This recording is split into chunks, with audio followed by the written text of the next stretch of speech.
magandang araw mga kanors. Welcome muli sa aming vlog, no, si Little TV Official. Openin doon ang aking honey, ang aming OMAD low carb. Ayan. Kain po tayo.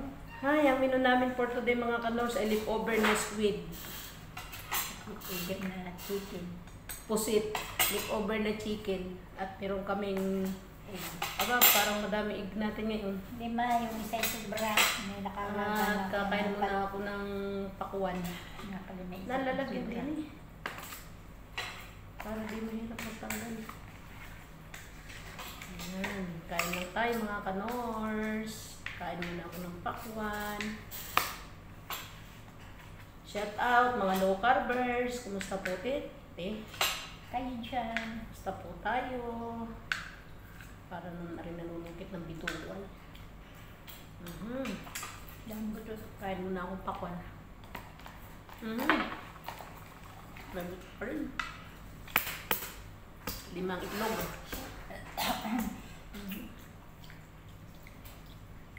Kanina pa sana ako, nandun ako sa may dukanan. Kaya nga sabi ka tagal. Ay, tagal-tagal pa ng traffic. Nung traffic light, mamadali na nga ako eh. Sabi baka wala pa yung pagbibigyan. Doon na, nakabang na. Dali-dali nga ako, kay Mistisa nga eh, sabi, hindi ko na hinanap si Ann, sabi ko ibigay nila. At ako ay dalian.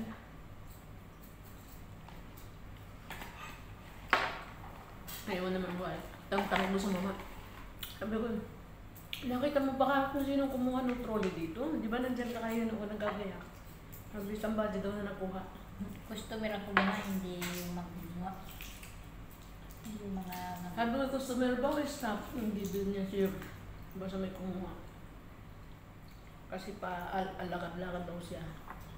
Dahil yun yung nandun sa katabi ko, yung nag-aagayak pa. Nagsisigarilyo? Hindi naman. Baka may hinihintay siya. Buntis na Kaya yan. pa mamadali, nagtatakas ay. Nagmamadali na nga. May natira pa rin naman 165 yung deliver ko. Pamili ko ay 48. Pas 30. 165 dapat 165. Nasa 80. 115 pala. 15 eh, 65 lang naman. 115. 115. Magkano 65 at 50 May natira pa. Meron pa tayong seed at saka manok. May pang-ulam pa. Sil yung manok 100 grams, 850. Dating 15. Ang gusto ko yung lechon. Mahal po yun. Kaysa bumili tayo ng isda. 15 ang 1 kilo. Ayun ay 3 na. Yan.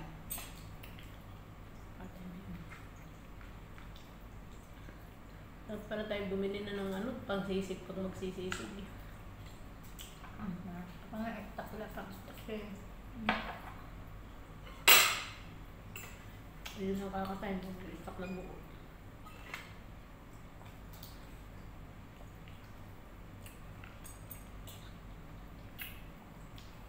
Kain muna ako na rin mga kanors at ako galing sa labas mainit. Pagod.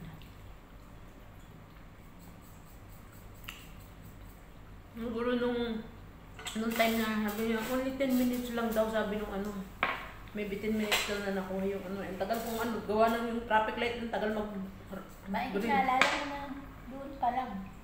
Siguro kaya ako naalaala siguro tinitingnan ng gordya. Tumigil ka. Ano ba? Ang wallet ko at saka Cellphone. patay na iwan sa Hindi throw. pa naman agad ako makatawag-tawag at tinatapos ko nga yung mga tiklupin at mga Kung tumawag ka, di makakasagot ng Ano na meron? Pagkatapos ko nga nung gawa ko. Sabi, check, I will call your mobile. Sabi niya, nandun nga, may tawag ko. Nung sinabi niya, ano pa ang laman? Sabi ko, check mo nga. Sabi, ay isip, hindi ko nga ako maisip. Basta't alam ko, 1,300 plus ang laman nun. Sabi ko, kung yun ay 5 dirham, 10 dirham, wala, no problem, di na ako babalik. At nalus na yung money ko. 1,300 plus ka ako ang laman nun. Saka may mga ID, English ID. Tapos sabi niya, ano yung may, kung ano, hindi ko nga pa kung ano yung actual na exactly na amount dahil kung may nagbayad sa akin sa taas, ako yung may binili pa rin. Kaya di ko na makakuha ano yung tamang amount, sabi kong ganun. Basta 1,000 something, sabi kong ganun. Nickel niya na kung ikaw nga may antik. Sabi niya also have Al-Hilal, have to Emirates ID. Yung sa kasi ko pa card ng ano, ng card ng RTA. Sabi kong ganun, 2 card RTA, 2 Emirates ID. Tapos siya sabi, at may Al-Hilal na ATM.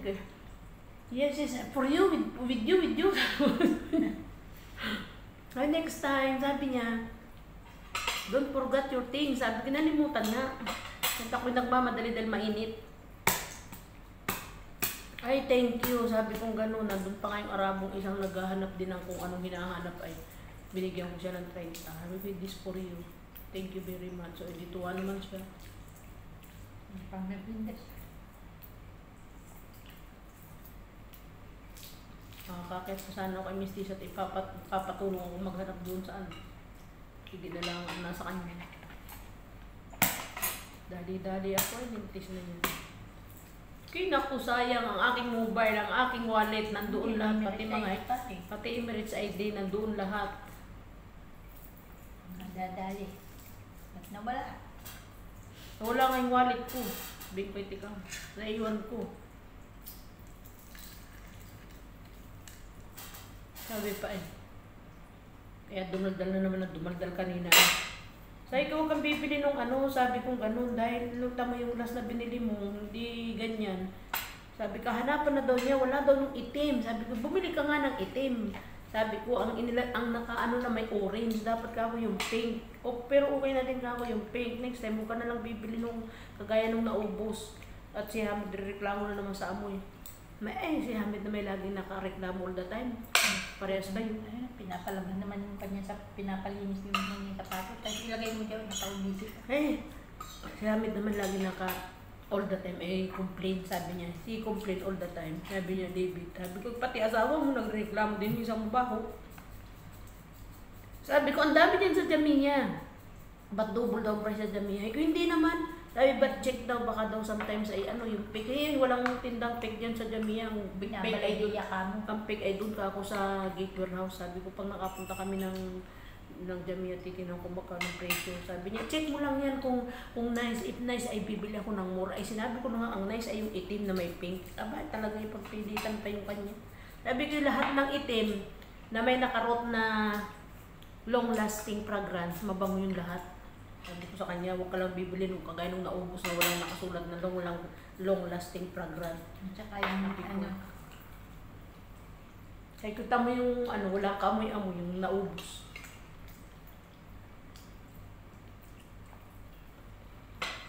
Kuminto na ako, kuminto mga kanos.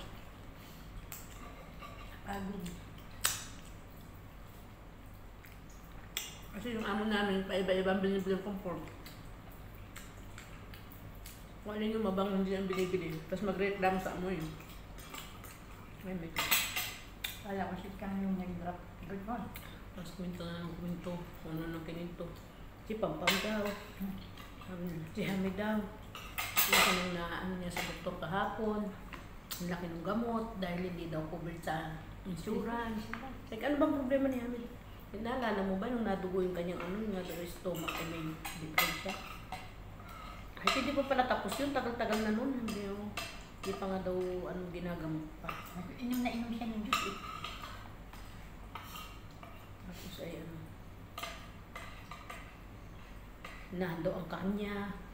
Ay, wala Hamid. Ay, kala ko nga ba may karna siyang dadating. Pinito na yung okay. Pinito na okay. Ang niya. Sabi niya, wait. Hindi daw sa bangko. Wait.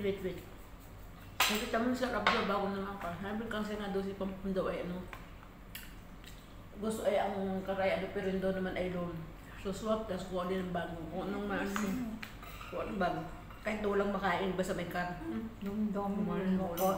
Siya nga yung walang makain. Kaya sabi daw, si Pampam daw, sayang daw yung jeep. Sana daw kung Hindi daw kasi pag ngayon bibili daw ng bago, hindi daw sinasabi kahit kanino, basta makita na lang nandiyan yung sasakyan. Kaya sayang yung jeep, sana daw sana nabili niya para kay Hamid. Ay, ibininta. Din, sinulat na. Bilhin siya yung jeep para lang mabili ng electric. Hindi daw kasi nagsasabi sa iniwan si Pampam pag may gustong bilhin. Makakita nandiyan na lang. At yung si Pampam kasi may pagkahambog din. Gusto palit-palit ako ng sasakyan. Pero lahat yun ay doon, sabi niya. Kaya naman, may pang Lahat, sabi niya, lahat makikita mo dyan, tigigisa ng car, lahat yung loob. Dahil mahal dito ng car, sabi niya. Eh, kaya naman yung pambili. Kahit yun. Lahat doon yun doon. Lahat doon ng bank, minus bank. Tapos, siya naman walang work, sabi niya, ang sasapper doon si Carlos. Hambong yun. Teka, meron naman yung ano. Ang sasapper si Carlos. Kunti lang doon mo yung pensyon. Pero ba't mukha ako nag-resign? Kasi nga doon may sakit si Pampang. Ano nagsasabi? Ano May eh? sa heart, may liver eh. Si Pampang naman ang nagsusulder ng pangailangan tayo. Ngayon, nang suffering ka, alam mo sabi niya.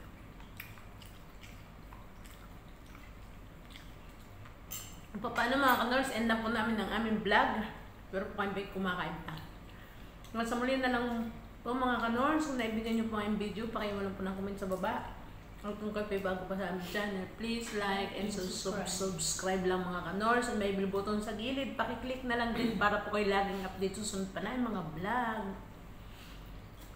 Pakipalo na lang din po ang aming FB page. Hanggang sa muli mga ka-nurse, ingat po tayo palagi. Bye-bye! Thank you for watching. God bless. Stay healthy. Stay low carb. Bye!